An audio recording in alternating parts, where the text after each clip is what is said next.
Hello and welcome back, everyone. It's continuing to be football season. And you're another episode of Back to Rock Podcast. As always, Liv, Will, Nick, and Ava.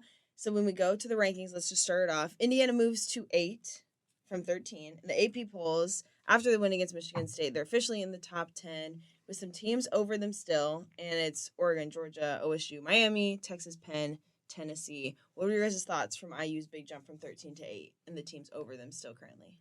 I wasn't really surprised by the teams that they jumped. I'm sure some guy in this room is going to have a couple words to say about Notre Dame Notre Dame getting jumped, I should say.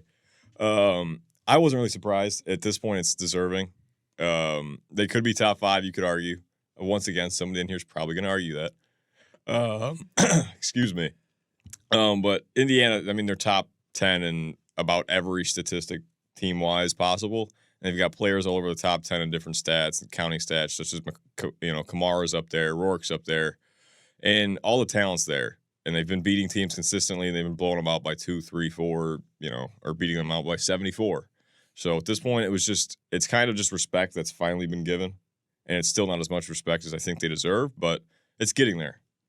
So when we talk about there might be someone in the room that has hot thoughts, is that Nick Rodicap or Nick? Do you have any thoughts? I'm actually not surprised by where IU ended up. I'm surprised it took them this long to get there in the eyes of the AP voters, but and I've been saying it for a while, I'm thankful the AP poll does not matter after about 7:30 today. Tonight. When the rankings come out, the CFP rankings. Joel Klatt, shout out to him because he's been saying since Nebraska that IU is a top 10 team. He said it on the broadcast. And he's right. I think he's right. You look at some of the opponent-adjusted metrics. You look at what Indiana's resume is and how it stacks up against the average team and what that team would do to the teams Indiana's playing. There aren't many teams I could say that they would control games like Indiana has. So I'm not surprised by this ranking, and I think the College Football Playoff Committee will look at Indiana more favorably because they'll take the logos away, they'll take the names away, blind resume test. And I think you're going to see Indiana climb a little bit further than 8th in the CFP rankings tonight. And then, Ava, do you feel like you could see IU staying in the top 10 at the end of the season? Yeah, I think that they definitely can stay in the top 10, and if not, keep climbing. It's going to take, winning their next couple games and winning them marginally, winning them big. That's definitely going to help them there and staying up in those statistical rankings, players having big games, it's going to help improve them. And, some of these teams above them too, maybe having a bad game or two would help them out as well. And so we've talked about AP poll this whole season, but yet, like you said, college football playoff rankings come out tonight. Well, what's the main difference from AP poll and college football rankings for someone that's like, okay, because this isn't exactly what the schedule will be. It's just kind of giving an overview. Well, right. I mean, it's a prediction thing. It's not anything, important technically. But what makes it important is it's the fact that it's blind rankings, like Nick said earlier. It's a blind resume. There's no brands associated to it. There's no team name associated to it. It's here's who they beat. Here's their statistics. Here's the trends that it's been. And they have to go based off that.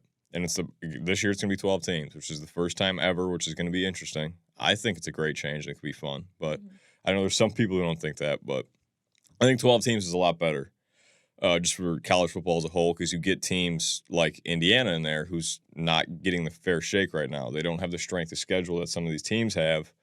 And so it gives you the chance to see where a team like a 9-0 Indiana without a current ranked win would fall compared to teams like Tennessee who's 7-1, Penn State who's 7-1, and Texas who's 7-1 who's got, wins over some of the similar teams. And maybe a ranked one or two in there. But it's just all projections so far for the college football playoff that will take place postseason. And then where do you guys see this prediction for Indiana? Do you think it's going to hover around the top 10, around 8, 9, or 10? Or do you guys see it even higher than that? I think 8 would be a pretty good guess. 8 might be the floor. But I feel like they would come in at least 8. Okay. At least for this week. Yeah, I would think 8 is the floor. I think you could see them as high as 6 or 7. I don't really see Indiana going below 9. It's just kind of tough because this is just a projection. In the grand scheme of things, it doesn't really mean much because you still have to win the games. And Michigan's a very tough team.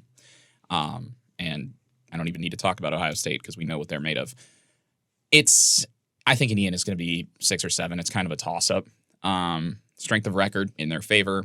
Strength of schedule is not, but as a player, you can't control who you play against. That's what Joel Klatt said yesterday, and I like that point. You can only control how you handle your opponents. And Indiana's on the field, just straight up, pretty much dominated everybody. So I think the committee's going to look at that favorably. And so the main reason they went to 8 is because of a big win against Michigan State. And I want to go back now to last week. Michigan State IU, 47-10 win. They were down, though, 10-0 going to the second quarter.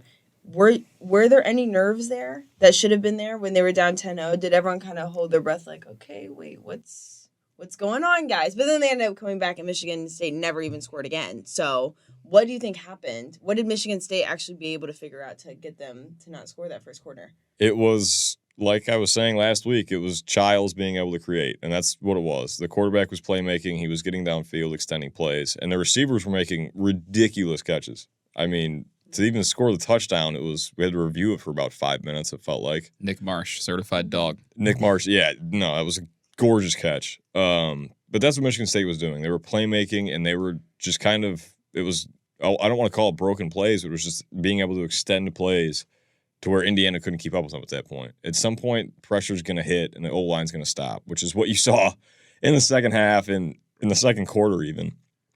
But it was just Childs being able to extend, and Michigan State's offense was the talented unit that we thought they were coming into it. And Curtis Rourke came back for that game. 19 out of 29 for completion, 263 yards, 4 touchdowns. So it's safe to say Curtis Rourke is back. No more taping for the season. No, yeah, Curtis looked great. Yeah. I was watching him throw pregame. He was wearing a splint. He was wearing a cut-off glove where he cut the fingers out and just put a glove on his thumb. He threw a ball 40 yards in the air, and it looked like he hadn't missed a beat. And you could see that in the game. He made some fantastic throws. Per usual, Elijah Surratt was catching most of those throws.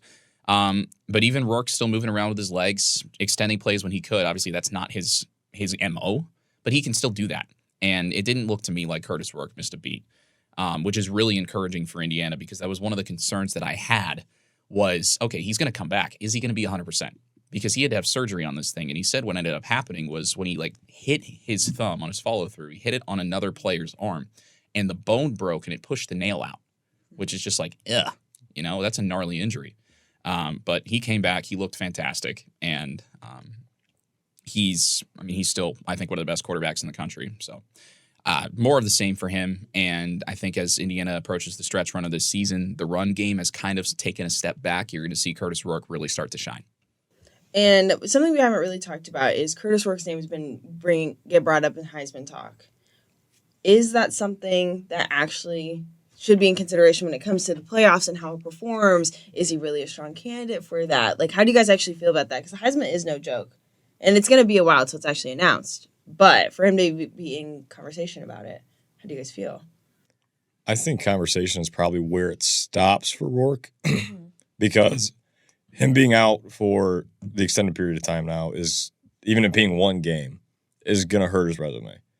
Between G&T being at the top and having the Barry Sanders-like season he's going to have, with Travis Hunter at the top of it, and then some of the name value of the quarterbacks above him, like Cam Ward and Shadur Sanders, that's going to be something that they take into account. So I don't think winning it is really in his future. Especially, like I said, with that game off, that's going to affect his total counting stats, and they're not going to like that either. But conversation is still a huge deal. From where this team was last year, from where Rourke was last year, it's MAC Player of the Year.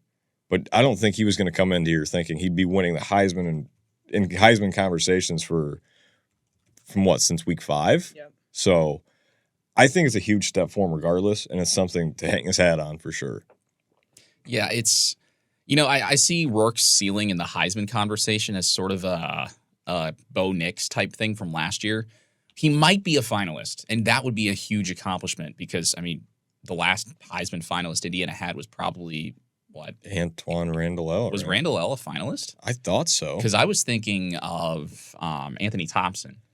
Oh, it could have been. But I don't know if Antoine Randall was ever a finalist because he was really good, but he played on some bad teams. He never won more than 5 games in a season. So if Rourke is a finalist, that would be huge for Indiana football. How are we even talking about Indiana having a Heisman contender right now? It's ridiculous. Right. If he's there, if he's at the ceremony, it'll be a Bo Nix type thing where he doesn't have a chance of winning it because of players like Ashton Genty and Travis Hunter. Yeah. But it's still great for Indiana and for the university, for the program, for everything that he's in that conversation at all. And so you mentioned, Will, that him being out that game could hurt him. But let's say, hypothetical, they make it pretty far in the playoffs. Does that kind of balance it back out for missing that one game? They don't take playoff stats into consideration, right? I'm pretty sure it's just the regular season because like Yeah, that's what I LSU, thought. LSU didn't make the playoff, Right. and Jaden Right. Daniels won it. Yeah, it's, so it really it's just the won't. regular season. Yeah, it really won't matter. It's like MVP conversation. I mean, it's not. They don't take postseason into it. I'm sure for some teams it would be great to have postseason stats count, Right. but it's not going to matter if they make the playoffs or not. It's obviously it matters what the team record is, but unless they were number one in the country and beating like 3 or 4 ranked teams by now and beating them by 20, it's not going to do anything. Well, work was a huge reason why that Michigan State game was technically a blowout, but was there even a glimpse of how to stop IU that Michigan State showed with that 10-0 start and just the remainder of the game? Was there little glimpses for Michigan, Ohio State, and Purdue to kind of look at now? Well, the biggest thing with Michigan State, the way they were able to kind of stall IU's offense, really. I mean, 3 and out, IU ran 6 plays on its first 2 drives total, and they just never really looked coherent offensively. I do think that a lot of that had to do with Charles Brantley, the defensive back for Michigan, who was Dog. He was one-on-one with Elijah Surratt for most of the first half, and he clamped him. He clamped Omar Cooper a couple times too. And what happened after that was Indiana kind of started going into that depth in the wide receiver room. It started with a nice crossing route to Keyshawn Williams, and from there, a couple splash plays with the run game, 8 yards, 9 yards, those explosive plays. That comes back to the guys up front, the offensive line, just doing what they've done all season, just feasting. And Indiana dominated up front on both sides of the ball, and from there, Michigan State couldn't stop them.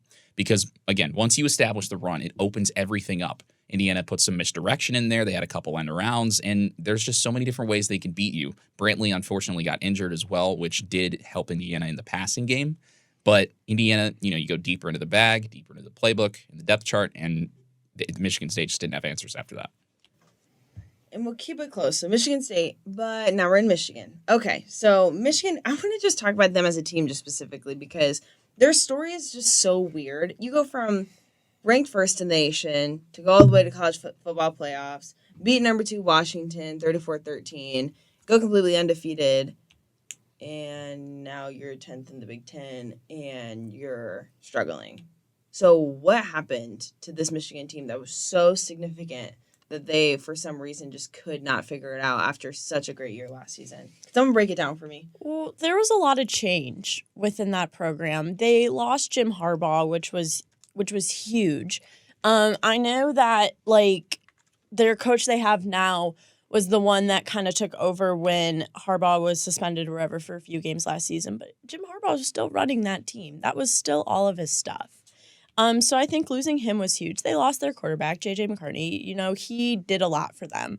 And they kind of had a quarterback carousel going on for a little bit of the season. Jack Tuttle says he's retiring from college football. Now they're forced to settle into something a little more official. But they lost just a lot of key players, a lot of big guys on this team that really did a lot for them last year. And so I think part of that has made a lot of difference with how this team is performing this year. Yeah, Michigan lost about 13 players from their starting 22 to the NFL draft. And obviously they lost Harbaugh. They lost J.J. McCarthy. They lost Blake Corum. And I think one of the only starters from the national championship game is Colston Loveland, their tight end, who functions more as a wide receiver, and he's really, really good. He's Davis Warren's biggest target in the receiving game. And Michigan just lost so many guys. They lost Harbaugh. They really don't bear any resemblance to last year's national championship team, except for Will Johnson, Colston Loveland, and their name and their branding. That's it. They're a completely different team. And I think they were kind of propped up by the national media for a long time this year because they, defending national champs. So you're going to have some preseason respect in the same way that Indiana did not have preseason respect. But really, I don't think they've found their identity. And it speaks to how much of an asset J.J. McCarthy was in running that offense last year, because Michigan barely now has an answer at quarterback in Davis Warren, and it's taken them until November to figure this out. So they're in a tough spot. And Sharon Moore was born on third base and has been forced backwards, which you don't see very often. And so when you look at the Michigan team with being 5-4 and yet to win an away game, people are calling this a trap game for IU. Yes, it's home, but they're calling it a trap game because Michigan right now has nothing to lose, and they are going for it all at this point, and they need to win. So can you see IU getting lost in this game? Is it a trap game, I guess, for IU? I think we need to establish the definition of trap game. Yeah. This is a team that was ranked a few weeks ago. Mhm. Granted, they're 5-4. They're not going to be ranked. Yep. But it's still Michigan. Yep. Like, they still have all that young talent that they had last year. It's just improved. The problem is the coaching and the play calling so far for Michigan. Yeah, this isn't a trap game. It's just going to be a tough game. I feel like that's a pretty obvious statement with that one. But it's going to be tough. Obviously, Michigan's, winless on the road. I don't think it's going to change this weekend, but, they're going to be a tough team. They still have a defensive coordinator in Wink Martindale who was in the NFL for a while. So he's going to be tough. He's kind of slightly ruined the defense with the style of play calling he's had, but it could pose a threat to Rourke and Shanahan's offense, but I think he's going to be able to outcoach him. Most teams have figured that out so far. But it's not a trap game. It's just going to be tough. It's just Michigan has so much talent. It's kind of like last week. It's just so much talent. It's just the coaching's, once again, not there for the team. And the last time these two faced each other, Michigan won 52-7. But since that's such a completely different team, clearly IU is a completely different team. Is it fair that this is just a clean slate game? Yeah, absolutely. Yeah, Yeah. 100%. the two rosters are completely different. I mean, off the top of my head, Michigan's only offensive starter coming back is Colston Loveland. Donovan think Edwards was not a starter last year. Indiana, basically, you look at their offensive line, and that is it.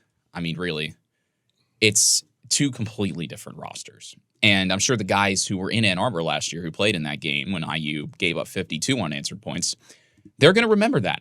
And they might be playing a little angry. But that's really the only commonality between the IU Michigan matchups over the last couple of years. So what's going to be the main takeaway, I guess, from this game? How does IU go into this game and navigate Michigan at home?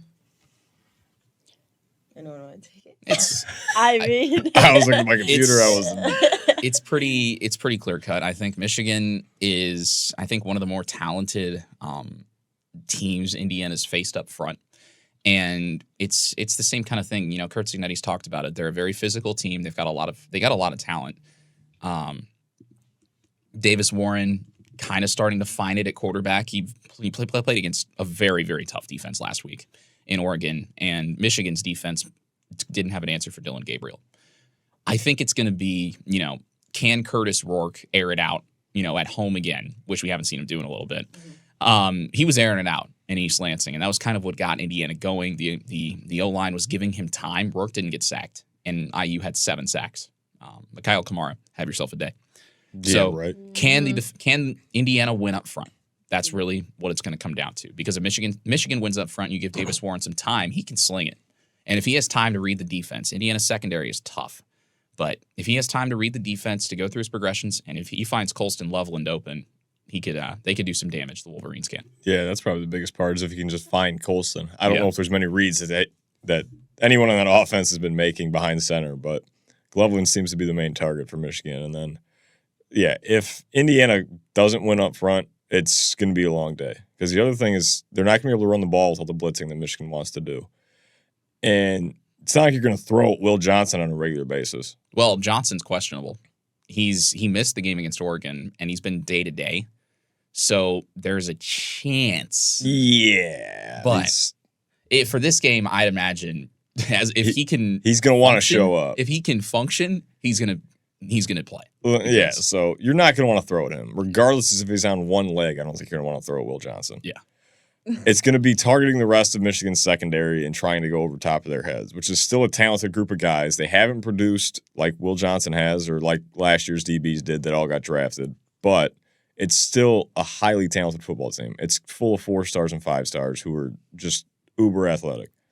So it's going to start with, just beating them on the O-line. And if there's not time, it's not like we're going to be able to run the ball that well. So Indiana's going to have to air it out and try and find holes in the defense or wherever they can.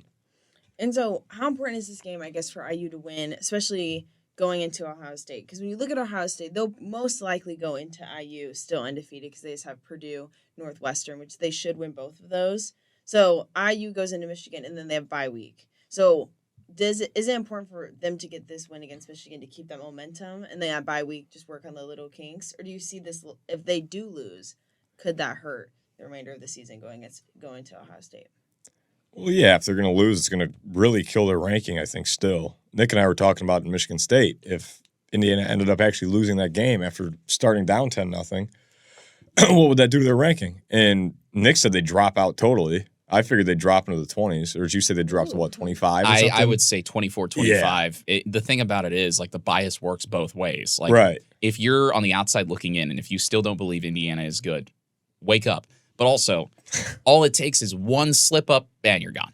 That's it. It's over. Right, and I feel like this week would still be a slip up if they ended up losing this game. It would, because it's a 5-4 team. They're 500 in the Big Ten. They're not even getting votes at this point to be ranked. It's not a good Michigan team. It's just what it is. And that Block M beating the Block IU, I'm sure would go really well over for the AP voters.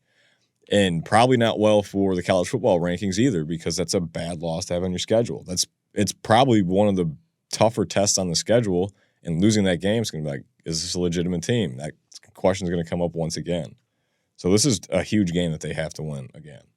And so basically, if I'm hearing this all correct, each game, basically at this point, IU has to win. Yeah. I mean, it's been win or go home, or win basically. Or not think about the playoff all season. Yeah. After week 5. That's kind of what it was. That was established. The only thing I can see is if IU goes into Columbus and they lose on like a walk-off field goal, or they lose in overtime, something where it's obvious that they can hang. They get blown out in Columbus, you can probably say goodbye to the CFP. Oof. I really do think that. And if IU wins out, they make the Big Ten championship. Yep. That's it. You control your own destiny. Since Penn State lost, the Big Ten now has Ohio State and Penn State both as one-loss teams. Oregon and IU, the only undefeated teams left. So you control your own destiny from here. If you don't win every single game, that's the expectation right now for Indiana. Win or, you're done. That's basically it. And I think, the players, they're not even thinking about that. They're thinking about, okay, let's have a good day today. Let's have a good day tomorrow. Repeat. Get to Saturday, do your job, enjoy it for 24 hours, and then, in the bye week's case, get healthy. But for Ohio State, same thing. Have a good week, play the game, go home. So what will be the score of IU Michigan? We'll start out with Will. Shocker. I think Indiana could go down at some point in this game. I doubt it. If it would be anything, it'd be early. But I'm going to have Indiana winning 35-10. I don't think Davis Warren's going to be able to figure out Indiana's defense. And if he does, he'll score all one touchdown. Okay. Ava? I say Michigan. Michigan 14. Yeah. Michigan 14. I'll have Indiana winning. Indiana winning something in the 30s. Okay. Something in the 30s. Okay. Yeah. Okay. And, of course, the game breakdown. Nick. I don't know that Michigan has an offensive identity. I know that they looked okay against Oregon. They do not. That was at home.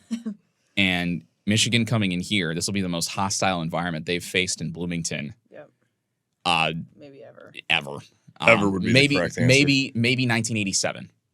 But 1987? the year that IU beat Ohio State in the same year. Mm. Yeah, Nick, I don't think that's that doesn't help them. So that's not. It's going to be very tough for them. Simple as I think Indiana 35, Michigan, I don't know if they're going to score on 3 possessions. I'll be generous. 35-13 Indiana. Curtis Rourke throws 4 touchdowns. And Elijah Green salted away with a patented garbage time touchdown. It's becoming his thing. Is he going to show a lot of speed and a lot of burst, Nick? Yeah, a lot of speed, explosive, good vision. Just 35-13. Maybe 42-13, but something in that neighborhood. I mean, I had 28-14. Should I have IU going over 30? Okay, maybe. Yes. I mean, there's a theme Okay, maybe here. it's had. I feel There's a theme. Yeah. Okay. But I do see Michigan at least scoring twice. I do think it's possible. I think it's the first half specifically, but I don't see them scoring in the second half. So we'll keep it open.